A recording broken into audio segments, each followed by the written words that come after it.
Hello, welcome to another edition of the Pace Report. I'm Brian, Pace reporting live here at the Blue Note here in New York City. Pianist Helio Alves' latest CD, Musica, is a beautiful, beautiful CD because what he does is he combines both his passion for Brazilian jazz as well as ballads, as well as some traditional standards such as Black Nile by Wayne Shorter, as well as Chan Song by Herbie Hancock. Tonight he's playing selections from his brand new Jazz Legacy Production CD, as well as some original compositions from the disc.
Musica, your fourth solo CD as a leader.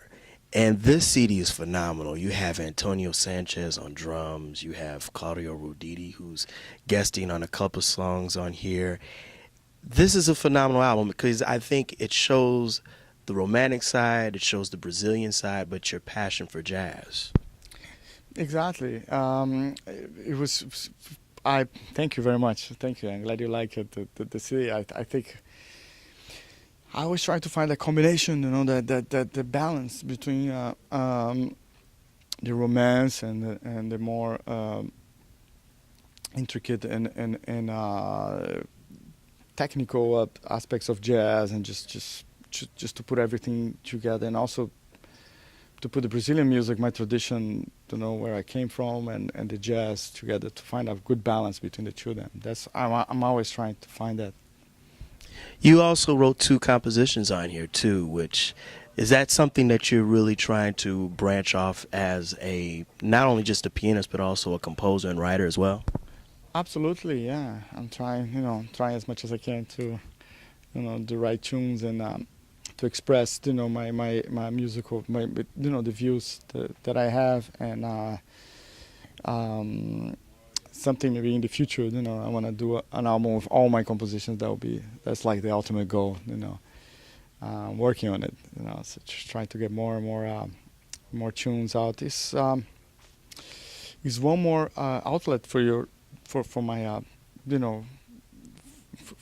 for the vision and musical, vision, and I'm working towards. I've been so focused on performing, and not as much on composition and writing and arranging. And that's the goal for 2011, for the new year.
grew up in Brazil, and your mother and your father were pianists, and they stressed classical music when you first started playing piano. Yes, they did.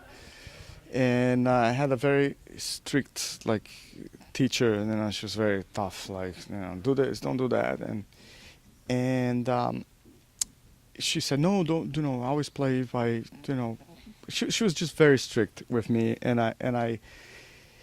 she didn't want me to play anything but classical music, and I think that was at the end was good, because I kind of wanted to rebel a little and just do other things, and it was very very important to for me as I started. So it's like I just, at the same time, because I had the classical tradition, and then I could go on my own and do my other crazy stuff, by ear, I guess, that she would say, oh, you're playing by ear. I said, oh, sorry, yeah.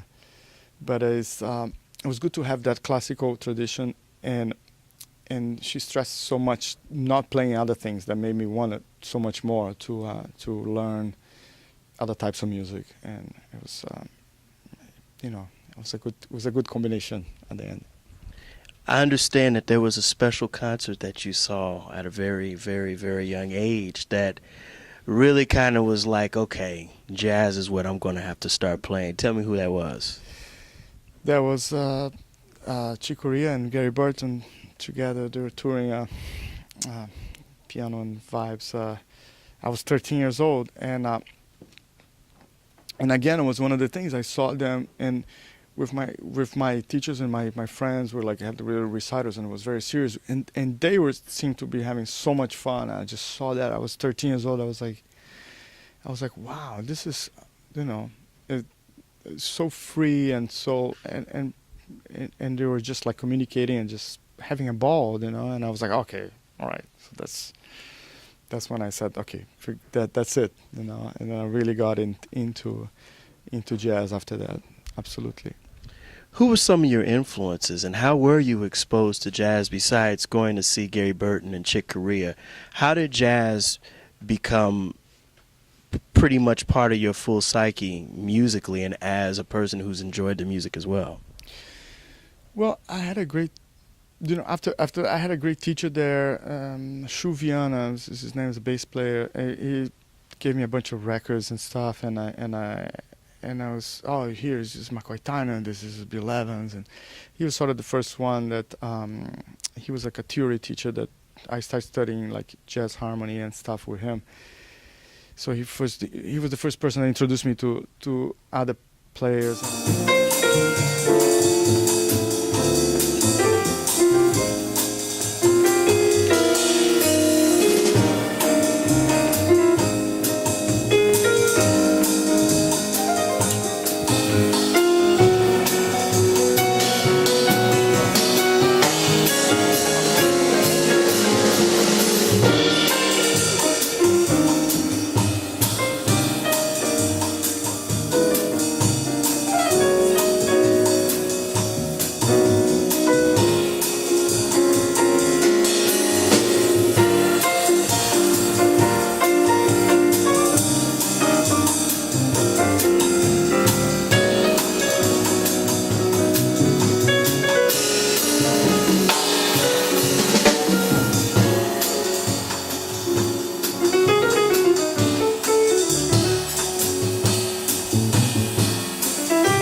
You've had a wonderful, wonderful time in New York, and you've played with legends. I'm talking with the late Joe Henderson, Herbie Mann. You have played with some of the great. Tell me about your experiences working with Joe Henderson. Joe was one of, I think, the most talented tenor saxophonists. I think one of the most underrated as well. Underrated, yes. Well, he at the end of his life, he got recognition, but definitely underrated. Like throughout most of his career. But I mean, in terms of audience recognition, but musicians, of course, knew how important he was and how important voice he had, in the saxophone and in jazz. But it was just incredible. It was again, was just right after I moved to New York. It was like a couple of years after that. He recorded a Brazilian album called Double Rainbow, all Jobim music, and the album just went like it was sold a lot, and it was like his best-selling record, that one. And Joe, he was just at the height, he was the media was behind him, and it was a really good time for him. It was 95, 96, no, 96, 97. And we just toured all over the world. He was just a headliner everywhere he went, and he used to even ask us, like, why now? Why am I getting this record? I said, Joe, at least you're getting this recognition a little bit late, but he was just incredibly famous at the time. What did you learn from him? Just to always be in the music, he never sounded bad ever. He always sounded so good. We could be so tired, or the sound was bad, or he would just like flip that switch. I mean, he would just get into it and just forget it. He always sounded the same. He always sounded great. So it's like, and watching that night after night, it was, I think that helped me a lot. That'll do it again for another edition of the Pace Report. I'm Brian, Pace reporting live here at the Blue Note here in New York City. I'd like to personally thank pianist Helio Alves for his time, as well as the staff here at the Blue Note. As always, please visit my website, www.thepacereport.com, for my weekly column as well as my past segments. Until next time, remember, if it's in the groove, it'll make you move. Until next time, peace.